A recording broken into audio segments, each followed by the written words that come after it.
بسم الله الرحمن الرحيم للطائفين والعاكفين والركع السجود صدق الله العظيم.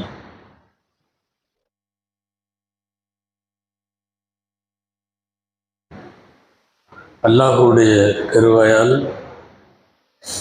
20 தராவீஹும் 25 ஜுஸூகளும் இன்றோடு முடிவடைந்திருக்கிறது.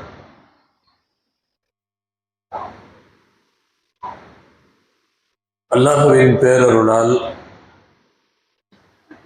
கடந்த 20 நாட்களில் முந்தைய ரஹ்மத்துடைய 10, இரண்டாவது மஃபிரத் பாவ மன்னிப்புடைய 10 இவைகளெல்லாம் முடிவடைந்திருக்கிறது. அடுத்த 10 நாளைக்கு பெயர் இத்ஹும் மினன் நீரான், நரக விடுதலைக்குரிய 10 என்று சொல்வார்கள். அதிகமாக 3வது 10 அல்லாஹும்ம அத்கினி மினன் நார் வ அத்கில்னல் ஜன்னத யா ரப்பல் ஆலமீன் என்ற துஆ ஓத வேண்டும். யா அல்லாஹ், நரகத்திலே இருந்து எங்களுக்கு விடுதலை தருவாயாக, சொர்க்கத்திலே எங்களை நுழைவிக்க செய்வாயாக. இதுதான் அடுத்த 10 நாளில் கேட்கப்பட வேண்டிய துஆ. பொதுவாக ரமதானில் ஆரம்ப நேரத்தில் ரமதானுடைய ஃபர்ஸ்ட் 2-3 நோன்பு பார்த்தா ரொம்ப பயங்கரமா இருக்கும். இறையச்சம், தக்குவா, குரான், அது இது எல்லாம் பயங்கரமா இருக்கும். போக போக போக அப்படி முழுக்க எல்லாம் தேஞ்சு போயிடும். ஆமா, இஷா தொழுகை ஆரம்பிக்கிற போது 2வது சப்புக்கு அங்கிருந்து கூப்பிடணும் வாங்க அப்படிங்கிற மாதிரி மோசமான ஒரு 20 நாள்ல கொஞ்சம் கொஞ்சமா தேஞ்சிடும். ஆனா இது கடைசி 10 நாள் ரொம்ப வேகப்படுத்தப்பட வேண்டும். ரமதான் உடைய புனிதங்களில் ஆக சிறந்த புனிதம் கடைசி 10 நாள். லைலத்துல் கத்ர் ஒளிந்திருப்பது கடைசி 10 நாள். அல்லாஹ்வினுடைய எக்கச்சக்கமான கைரு பரக்கத்தெல்லாம் இறங்குவது அடுத்த 10 நாள். உலகம் முழுக்க இஅ்திகாஃப் இருப்பவர்கள் இருப்பதும் அழுவதும் தொழுவதும் கையேந்துவதும் இந்த கடைசி 10 நாள். இந்த 10 நாளும் பகலை விடவும் இரவு வணக்கம் மிகுந்த விசேஷத்தை பெறக்கூடியது. ரசூலுல்லாஹி ஸல்லல்லாஹு அலைஹி வஸல்லம் அவர்கள் குறித்து ஆயிஷா ரலியல்லாஹு அன்ஹா உட்பட நிறைய பேர் அறிவிக்கிற அறிவிப்பு, இதா தகலல் அஷ்ருல் அவாஹிரு மின் ரமலான், ரமலானுடைய இறுதி 10 வந்து விடுமானால், கான நபியு ஸல்லல்லாஹு அலைஹி வஸல்லம் ஷத்த மிஸரஹு, ரசூலுல்லாஹ் ஸல்லல்லாஹு அலைஹி வஸல்லம் தங்களின் ஆடையை வரிந்து கட்டிக் கொள்வார்கள். வ அஹ்யா லைலஹு, அந்த கடைசி 10 நாட்களின் இரவை எல்லாம் ஹயாத்தாக்குவார்கள். வ ஐகத அஹ்லஹு, தங்களுடைய குடும்பத்தாரை எல்லாம் எழுப்பி விடுவார்கள். பொதுவாக இரவு வணக்கத்தில் சில நேரங்களில் நள்ளிரவில் நடு இரவில் நபி ஸல்லல்லாஹு அலைஹி வஸல்லம் எழுவதுண்டு. அந்த மாதிரி எழக்கூடிய நேரத்தில் எல்லாம் குடும்பத்தை டிஸ்டர்ப் பண்ண மாட்டாங்க. கடைசி பகுதியில கூட தஹஜ்ஜத் தொழ முடியும். நடுஜாமத்துல நள்ளிரவுல நடு பாதியில எழும்போது எழுப்ப மாட்டாங்க. ஹதீஸ்ல இப்படி வருகிறது, ரசூல் ஸல்லல்லாஹு அலைஹி வஸல்லம் தஹஜ்ஜத்துக்கு எழுந்தால் காம ருவைதா ஃபதஹல் பாப ருவைதா வ அக்லகல் பாப ருவைதா வ தவல்ல ருவைதா, மெதுவா எந்திரிப்பாங்க, மெதுவா கதவை திறப்பாங்க, மெதுவா செருப்பு போடுவாங்க. ரசூல் ஸல்லல்லாஹு அலைஹி வஸல்லம் எழுறது குடும்பத்துல தூங்கிட்டு இருக்கிற வேற யாருக்கும் அது விழிப்பை உண்டாக்க கூடாது. அப்படிங்கிறதுனால இந்த பூனை மாதிரி எழுந்து ஒது செஞ்சுட்டு திரும்பி வந்து ரசூல் தொழுகிற வரையும் தூங்கி கொண்டிருப்பவர்கள் எழமாட்டார்கள். இப்போ நடுப்பாதியில எழுகிற போது அப்படி எழுப்புறது இல்லை. ஆனா ரமதான்ல மட்டும் கடைசி 10 நாள் வந்துட்டா கண்டிப்பா எழுப்பிடுவாங்க. இந்த 3 வேளை ஹதீஸ்ல 3 வார்த்தை வருது. ஆடையை வரிந்து கட்டி கொள்வார்கள் அப்படின்னா வேட்டியை மடிச்சு கட்டிட்டு இறங்கிட்டாரு அப்படிங்கிறாங்கல்ல, அந்த மாதிரி. அதாவது வேகமா வேகமா இருப்பாங்கன்னு அர்த்தம். அதுக்கு ஒன்று. அஹ்யா லைலஹு, கடைசி 10 நாள் இரவை ஹயாத்தாக்குவார்கள். 2, குடும்பத்தை எல்லாம் எழுப்பி விடுவார்கள் அப்படிங்கிறது 3. ரசூல் ஸல்லல்லாஹு அலைஹி வஸல்லம் அவர்கள் இந்த கடைசி 10 நாட்களுக்காக வேண்டி மெனக்கெட்டது அதிகம். அவர்கள் குறிப்பாக அப்போது பெண்கள் இஅ்திகாஃப் இருந்தார்கள். ரசூல் ஸல்லல்லாஹு அலைஹி வஸல்லமுடைய பள்ளிவாசலிலேயே இருந்தார்கள். அது பின்னாடி தடையாயிருச்சுன்னு வைங்க. ரசூலுல்லாஹி ஸல்லல்லாஹு அலைஹி வஸல்லம் அவர்களுடைய இஅ்திகாஃப் மதீனா போனதுல இருந்து தொடர்ந்து இஅ்திகாஃப் இருந்தாங்க. கடைசி வருஷம் 20 நாள் இஅ்திகாஃப் இருந்தாங்க. வஃபாத் ஆகிற வருஷம் எல்லாம் ரம்ஜான்ல கடைசி 10 நாள் இருப்பாங்கல்ல, ரசூல் ஸல்லல்லாஹு அலைஹி வஸல்லம் 20 நாள் இருந்தாங்க. பொதுவாக பள்ளிவாசலுக்குள்ள வந்து இருக்கிறதுங்கிறது ரப்போட தனிமையில இருக்கிறது. நீங்க நன்மார்கள் வரலாறுகள், நல்லோர்கள் வரலாறுகள், சாலிஹீன்கள், ஆரிஃபீன்கள் எல்லாத்துடைய வரலாறு எடுத்து படிச்சீங்கன்னா தெரியும். பெரும்பாலும் அவர்கள் உயர்ந்த தர்ஜாவை அடைஞ்சதும் ரப்பு அவங்களுக்கு கிடைச்சதெல்லாம் தனிமையில தான். அதற்கென்று தனிமை. ஹிராவுல போய் ரசூல்லா உட்கார்ந்த உடனே நபிப்பட்டா வந்துருச்சுன்னு உடனே என்னமோ ஃபிக்ஸ் பண்ணி ஒரு டேல போய் 1 டேல உட்கார்ந்த உடனே ஜிப்ரீல் எல்லாம் வரல. 5 வருஷம் இருந்தாங்க. 35 வயசுல இருந்தே போக ஆரம்பிச்சிட்டாங்க. எங்க ஹிராவுக்கு போய் தனிமையில உட்காரு. அந்த சின்ன குகைக்குள்ள இப்பவும் போனீங்கன்னா தெரியும். அது எப்படி இருந்தாங்கன்னே தெரியல. குனிஞ்சா நிமிர முடியல, நிமிர்ந்தா இது பண்ண முடியல, அப்படியே உட்கார்ந்துருந்தாங்க. ஆண்டு கணக்கிலே தொடர்ந்த தனிமை வணக்கம் ஒரு கட்டத்தில் 40 வயதிலே நிறைவுக்கு வந்த போதுதான் ஜிப்ரீல் வருகிறார். சும்மா 1 வாரம் தனிமையில உட்கார்ந்ததல்ல ரசூலுல்லாஹ். அல்லாஹுவை அடைவதற்காக என்று சொல்லி இப்ராஹிம் அலைஹிஸ்ஸலாம் தனிமையில இருந்தது ரொம்ப காலம். நபிமார்கள் எல்லாம் தனிமையிலே ரப்பை அடைந்தார்கள். குறிப்பாக அல்லாஹுவை அடைவதற்கான தனிமை நிறைய பேரை அவுலியாவாக்கியிருக்கிறார். முற்காலங்களிலே நிறைய பேர் கானகத்திற்கு போவதும் பாலைவனத்திற்கு போவதும் எங்காவது எதையாவது கிடைப்பதை சாப்பிட்டு கொண்டவர்கள் இருந்ததுமெல்லாம் ரப்பை அடைவதற்கான வழிகள். அதுக்கு மார்க்கம் சொல்லி தருகிற ஒரு நல்ல பணிதான், நல்ல வேலை தான் ரம்ஜானுடைய கடைசி 10 அல்லாஹ்வுடைய பள்ளியில் இஅ்திகாஃப் இருங்க அப்படின்னு சொல்றோம். இஅ்திகாஃப் இருக்கிற போது ரப்பும் நாமும் தனியாக இருப்போம். யாரோ இஅ்திகாஃப் இருந்தாலும் ரப்புக்காக நான் வந்து இருக்கிறேன்னு சொல்லி பள்ளிவாசலுக்குள்ள வந்துட்டு ரப்பிடம் நம்மை ஒப்படைத்து விட்டு வெளி தொடர்புகளை எல்லாம் துண்டித்து விட்டு மனைவி மக்கள் வாகனம் வந்து இது எல்லாத்தையும் விட்டுட்டு உணவு மட்டும் நேரத்திற்கு வரும், மீதி நேரம் படைப்புகளுடைய தொடர்பில் இருந்து தனியாக இருக்கணும். அப்படி இருக்கிற போது அல்லாஹ் ரொம்ப அருளுக்குரியவர்களாக ஆக்கி விடுவான். ஏன்னா நீங்க அடிக்கடி கேள்விப்பட்டிருக்கிற ஹதீஸ், மறுமையில் 7 பேருக்கு அல்லாஹ் விசேஷமாக அவனுடைய நிழலை தருவான்னு வரக்கூடிய ஹதீஸ்ல 7 பேர்த்துல அது நீதமிக்க அரசன்னு ஆரம்பிச்சு அந்த 7 பேர் லிஸ்ட் வரும்ல, அதுல 2 பேர் நீங்க பார்த்தீங்கன்னா அது இஅ்திகாஃபுடைய நேரத்துல அந்த வாய்ப்பு கிடைக்கும். ரஜுலுன் ஒரு மனிதர் தனியாக இருக்கிறார், ஃபஃபாதத் ஐனாஹு அல்லாஹ்விடத்திலே தனியாக வந்து அமர்ந்திருக்கிற போது, அல்லாஹ்விடம் துஆ செய்கிற போது அவர்களுடைய கண்களில் தண்ணீர் வருகிறது. இப்படிப்பட்ட தனிமையில் அழும் மனிதரை அல்லாஹ் மறுமையில நிழல் தருவார். இன்னொன்று அந்த 7 பேர்த்துல இன்னொருத்தர் ரஜுலுன் கல்புஹு முஅல்லகுன் பில் மசாஜித், இன்னொருவர் பள்ளிவாசலோடு அவருடைய உள்ளம் எப்போதும் இருக்கும். இங்க உள்ளம் மட்டுமல்ல, ஆளே உள்ளதான் இருக்கிறார், பள்ளிவாசல்ல தான் இருக்கார் 10 நாட்கள். அப்ப இறைவனுடைய நிழல் பெறக்கூடிய விசேஷமானவர்கள்ல இவர்கள் வந்து விடுகிறார்கள். அதனால இஅ்திகாஃப் இருப்பதற்கு முயற்சிக்கணும். நமக்கெல்லாம் தெரியும் இஅ்திகாஃப் ஆண்டுதோறும் சொல்லக்கூடிய செய்தி, இருந்தாலும் நினைவுபடுத்தணும். சட்ட ரீதியாக இஅ்திகாஃப் 3 வகைப்படும்.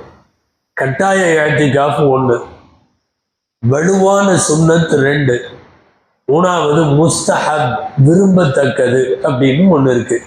ஃபர்ஸ்ட் கட்டாயம். யாராவது ஒருத்தர் நான் இஅ்திகாஃப் இருக்கிறேன்னு நேர்ச்சை பண்ணியிருந்தார்னா அந்த நேர்ச்சையை நிறைவேற்றுவது அப்ப இஅ்திகாஃப் இருக்கிறது கட்டாயம்.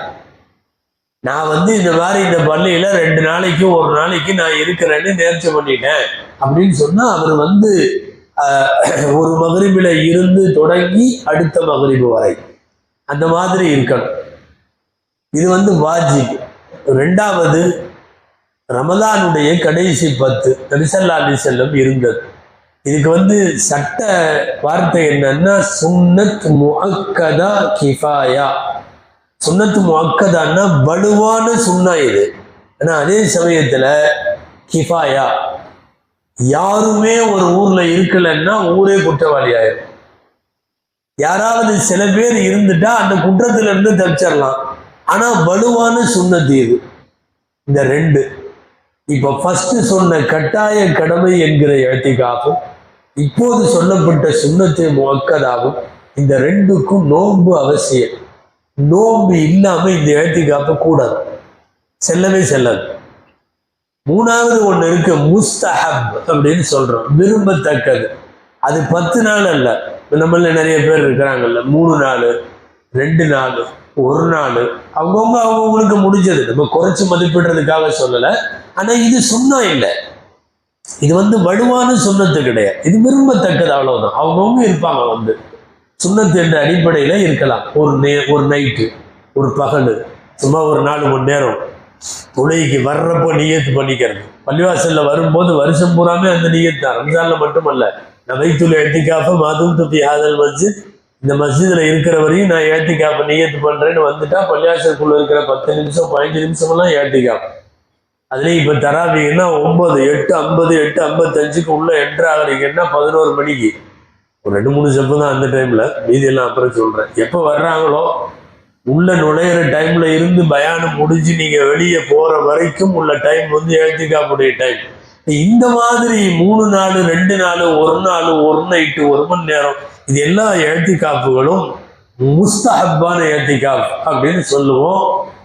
நோம்போடு இருந்தால் நல்லது, அவ்வளவுதான். கட்டாயம் அல்ல. ஃபர்ஸ்ட் 2க்கும் கட்டாயம். இப்போ இந்த ரமலானுடைய கடைசி 10 இஅ்திகாஃப் கட்டாய இஅ்திகாஃப் நாம சுன்னத்து கட்டாயமா நோம்போட இருக்கக்கூடிய சுன்னத்தான இஅ்திகாஃப். இந்த இஅ்திகாஃப் இருக்கிறவங்க சில விஷயங்களை எல்லாம் அவங்க மனசுல வச்சுக்கணுங்கிறதுக்காக நம்ம சொல்லணும்.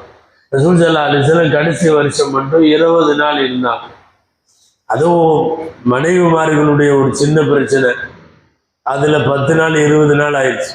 வருஷம் 10 நாள் தான் இருப்பாங்க. அப்போ ரம்ஜானுக்கு முன்னாடி வெளியூர் போனாங்க. வெளியூர் போறப்ப ஆயிஷா அம்மா கேட்டாங்க, பள்ளிவாசல்ல உங்க கூட இந்த வருஷம் நான் இஅ்திகாஃப் இருக்கேன், இதுல என்ன வந்துட போகுது சரின்ட்டாங்க ஸல்லல்லாஹு அலைஹி வஸல்லம். பள்ளிவாசல்லையே ஒரு ஓரத்துல ஒரு டென்ட் அவங்க இருக்கிறதுக்கு அந்த ஓரத்துல அப்படி போட்டுருவாங்க, இருங்கன்ட்டாங்க. சொல்லிட்டு வெளியூர் போயிட்டாங்க. இங்க பெண்களுக்குள்ள லேசா இதாயிருச்சு. ஆயிஷா மட்டும் இருக்க போதாமா அப்படின்னு இன்னொரு பெண் பேச, ஏன் நம்மளும் இருக்கலாமே அப்படின்னு சொல்லி அப்ப இருந்தது 9 மனைவி ஒரே நேரத்துல. ஸல்லல்லாஹு அலைஹி வஸல்லத்தினுடைய லாஸ்ட் வருஷம் வெளியூர் போயிட்டு கரெக்டா இது நான் சொல்றது வஃபாத்துக்கு முந்தின வருஷம் இறங்கி பார்த்தா பள்ளிவாசலுக்குள்ள வந்தா ஆச்சரியமா இருக்கு. பள்ளிவாசல்ல 9 கூடாரம் போட்டிருக்கு. ஒருத்தருக்கு தான் அனுமதி கொடுத்தா 9 கூடாரம் இருக்கு. ரசூலுல்லாஹ் கேட்டாங்க, என்ன விஷயம் அப்படின்னாங்க. இல்ல, நீங்க ஆயிஷா அம்மாவுக்கு ஒரு அனுமதி கொடுத்தீங்கல்ல, அந்த அனுமதியை இவங்கெல்லாம் பொது அனுமதியா எடுத்துக்கிட்டாங்க, எல்லாரும் இருந்துட்டாங்க அப்படின்னு. ஆல் பிர்ர யுரிதுன, எல்லாம் நன்மையை தான் நாடுறாங்களா அப்படின்னு கேட்டாங்க. ஆல் பிர்ர யுரிதுன, இந்த ஹதீஸ் அபூதாவுதுல இருக்கு. நன்மையை தான் நாடுறாங்களா அப்படின்னாங்க. இப்போ நீங்கெல்லாம் கிளம்பி போங்க, ஆயிஷா அம்மா மட்டும் இருக்கட்டும் அப்படின்னு சொன்னாலும் பிரச்சனை ஆயிடும். அது குடும்பத்துல பெரிய விஷயம். சரி, ஆயிஷா அம்மாவை நீங்களும் சேர்ந்து கிளம்புங்க, யாருமே இருக்க வேணாம் அப்படின்னு சொன்ன வாக்குறுதியை மனைவிட்ட மீறுற மாதிரி ஆயிடும். ஏன்னா ரசூலுல்லாஹ் அப்படியெல்லாம் எப்பவுமே வாக்கு கொடுத்துட்டா மீற மாட்டாங்க. ஆயிஷா மட்டும் சொல்லிட்டாங்க, நீ சேர்ந்து கிளம்புங்க, யாருமே இருக்க வேணாம் அப்படின்னு சொன்ன வாக்குறுதியை மனைவிட்ட மீறுற மாதிரி ஆயிடும். என்ன ரசூல்லா அப்படியெல்லாம் எப்பவுமே வாக்கு கொடுத்துட்டா மீற மாட்டாங்க. ஆயிஷா மட்டும் சொல்லிட்டாங்க, நீங்க இருங்க. அப்போ அவங்க அதுக்கு மாத்தமாவெல்லாம் செய்ய மாட்டாங்க. இப்போ இது மாதிரி இக்கட்டான நேரங்களில் முடிவெடுக்கிறதுல தான் ஒரு குடும்ப தலைவனுக்கு பெரிய விஷயம். இந்த பக்கம் மாமியா, அந்த பக்கம் மனைவி, இந்த பக்கம் அம்மா, அந்த பக்கம் மனைவி, பெரிய பாடா இருக்கும் இல்லையா? முடிவு எடுக்கிறதுல வச்சுதான் அவன் குடும்ப தலைவர். ரசூல் ஸல்லல்லாஹு அலைஹி வஸல்லம் யோசிச்சாங்க. ஆயிஷா அம்மாவை சேர்ந்து போங்கன்னு சொல்றதுக்கும் மனசு வரல. 8 பேர் போங்க, ஆயிஷா மட்டும் இருக்கட்டும்னு சொன்னதுக்கும் மனசு வரல. அவங்களா ஒரு முடிவு பண்ணாங்க, நான் இந்த வருஷம் ஏத்திக்காப்பு இருக்கலைன்னாங்க. சொல்லிட்டு வீட்டுக்கு போயிட்டாங்க. அதுக்கு என்ன அர்த்தம்னா, எல்லாம் அவங்கவுங்க வீட்டுக்கு போங்கன்னு அர்த்தம். ரசூலுல்லாஹ் வீட்டுக்கு வருவாங்க, நீ அங்கே இருக்கணும். கணவர் அங்கே இருக்கிறப்ப மனைவி பள்ளியாசல வந்து ஏத்திக்காப்பு இருந்தா, இப்பவும் கூட பெண்கள் ஏத்திக்காப்பு இருக்கிறதுக்கு கணவனுடைய அனுமதி வேணுங்கிறது மார்க்கத்தினுடைய சட்டம். சில பேர் டைரக்டா சில பெண்கள் அல்லாட்ட நல்ல பேர் எடுக்கிறதுன்னு முடிவு பண்ணி கணவனை விட்டுருவாங்க. ஆனா சட்டம் என்னன்னா, கணவன்கிட்ட அனுமதி வாங்கிட்டு தான் ஏத்திக்காப்பே இருக்கணும். அப்பதான் அல்லாவே அந்த ஏத்திக்காப்பை ஏத்துக்குவான். இப்ப ரசூலுல்லாஹ் எடுத்த அருமையான முடிவு என்ன தெரியுமா? நான் இருக்கலைன்னாங்க. அந்த வருஷம் மட்டும் ஏத்திக்காப்பு இருக்கல, வஃபாத்துக்கு முந்தின வருஷம். அதுக்காக என்ன பண்ணாங்கன்னா, கடைசி வருஷம் 20 நாளா ஏத்திக்காப்பு இருந்தாங்க. இந்த லாஸ்ட் 20 நாள் இருந்ததுக்கு காரணமே அந்த சின்ன சலசலப்பும் பிரச்சனையும் வந்ததுதான். முதல் வருஷத்தினுடைய 10 நாள் கலாவையும் சேர்த்தப்போ ஒரு தடவை விட்டு போச்சு, ஒரு விஷயம் விட்டு போச்சு 10 நாள். சக்தி வாய்ந்த சுண்ணத்தா இல்லைன்னா அதை அப்படியே விட்டுக்கலாம். அடுத்த வருஷம் எடுத்து அதை திரும்ப பண்றாங்கிறப்பதான் அது பேர் சுண்ணத்தே முஅக்கதா, ரொம்ப பலம் வாய்ந்த சுன்னத் அப்படிங்கிற மாதிரி அதுக்கு அர்த்தமாகும். அந்த ஏத்திகாஃப் எல்லா பள்ளியிலையும் இருப்பாங்க. நம்முடைய பள்ளியிலையும் நாளைக்கு மக்ரிப்ல இருந்து ஏத்திகாஃப் இருக்கணும். அடுத்த 10 நாட்கள் இரவு வணக்கம் செய்வதற்கு ஆசை இருந்தால் இன்ஷா அல்லாஹ் 1 மணிக்கு நம்ம பள்ளிவாசல்ல கியாமுல் லைல் வழக்கம் போல நடக்கும். முடிந்தால் அந்த தொழுகையில வாய்ப்புள்ளவர்கள் கலந்து கொள்ளலாம். 10 நாட்கள்ல ஒரு நாளைக்கு ஒரு 3 ஜுஸ் ஓதி அதுல ஒரு குரான் தனியாக கடைசி நாள் பிறை பார்க்கிற போது கதம் செய்வார்கள். இப்போ ஏத்திகாஃப் என்பது நாளை மக்ரிபுக்கு பாங்கு சொல்லுகிற போது உள்ளே வந்து விட வேண்டும். வீட்டில் நோன்பு திறந்துட்டு தொழுதுட்டு வர்றதில்ல, பாங்கு சொல்லும் போது உள்ள வந்துடணும். மக்ரிப் ஆகும் போது பெருநாளுடைய பிறையை பார்த்ததற்கு பிறகு அவர்கள் வெளியே போக வேண்டும். இது ஏத்திகாஃபுடைய முக்கியமான நோக்கமே என்ன தெரியுமா? நான் எல்லா படைப்பையும் துண்டித்து விட்டு ரப்பே உனக்காக வந்திருக்கிறேன். இதுதான் ஏத்திகாஃபுடைய டெஃபினிஷன். இப்போ மொபைலை தூக்கிட்டு வந்தா என்னன்னு நீங்க தான் சொல்லணும். துனியாவை பூரா தூக்கிட்டு வந்த மாதிரி ஆயிடுச்சு. அதனால மொபைல் வானன்னு சொல்லலை, அது இருக்கட்டும். அல்லான்னு தலானி கடையில் பேச வேண்டிய அவசியம் இருந்தால் மட்டும் எடுத்து சாப்பாடு அனுப்புங்க, சகர் இது இஃப்தார் இதுன்னு ஏதாவது சொல்லிட்டு வச்சிடணும். இல்லை இதில் நம்ம அப்படியே வாட்ஸ்அப் ஃபேஸ்புக்குன்னா பேசாமல் வெளியவே இருந்துடலாம். பள்ளிவாசலுக்குள்ள வரணும். ஏத்திகாஃபுக்கு எழுதுறவங்கள என்ன எழுதுறாங்கன்னா, கத்உ தஅல்லுகி பில் ஹல்க், படைப்பினங்களின் தொடர்பை நான் துண்டிக்கிறேன் அப்படின்னு அர்த்தம். இது அது ஆண்ட்ராய்டோட வரும்போது படைப்பின் தொடர்புகளை துண்டிக்கிறதாக ஆகுமா? ஏன்னா எல்லா பலாவும் அதுக்குள்ள வந்துருது. அதாவது உள்ளூர் ஃபித்னாலிருந்து, ஊர் ஃபித்னாலிருந்து, உலக ஃபித்னாலிருந்து, அது இப்போ எலெக்ஷன் டைம் வேறையா, எல்லா பலாவும் இருக்கும். தயவு செய்து இஅ்திகாஃபுக்கு நேர் முரணானது அது ஒன்று.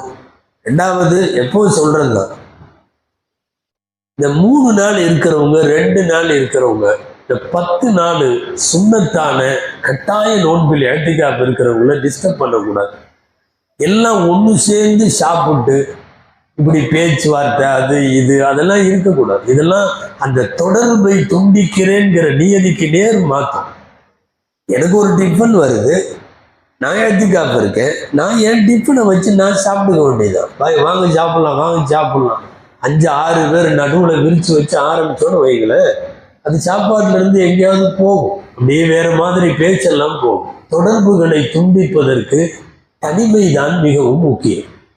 அதே மாதிரி நோன்பு திறக்கிறது, சாப்பிட்றது பள்ளிவாசலுக்குள்ள இஅ்திகாஃப்காரங்களுக்கு மட்டும்தான் அனுமதி. சட்டம் சொல்றேன் நான், இந்த பள்ளிவாசலா அந்த பள்ளிவாசலாம் இல்லை, உலகத்தில் உள்ள பள்ளிவாசல்ல பூரா அப்படிதான். உள் பள்ளிவாசலில் தொழுகை நடைபெறுகிற இடங்கள் என்ன நடக்குதுன்னா, சாப்பாடு கொடுக்க வர்றவரும் உட்காந்து சாப்பிட்றாரு. அது சரியில்லை. அவர் கொடுத்துட்டு வேணும்னா அங்க வெளிப்பள்ளியில உட்காந்து சாப்பிட்டுக்கிட்டோம். இஅ்திகாஃப் இருக்கிறவங்க மட்டும் சாப்பிடட்டும். இங்க இது அவர்களுக்கென்று உள்ள மார்க்கத்தினுடைய ஷரியத்தினுடைய சட்டம். அங்க வீட்டுல இருந்து வரும்போதே டிஃபன் எடுத்துட்டு 2-3 பேர் வர்றாங்க.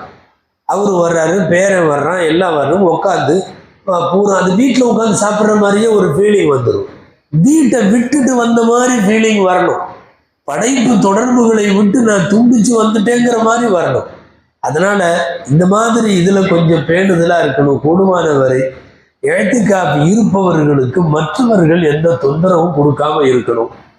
அவசியத்திற்கு மட்டும் ஒரு 10 நாள் மொபைலை பயன்படுத்தாம இருங்க. எப்ப ரொம்ப தேவையோ, ஒரு எமர்ஜென்சி, ஒரு முக்கியமான விஷயம், அதுக்கு மட்டும் ஃபோன் பண்ணலாம்.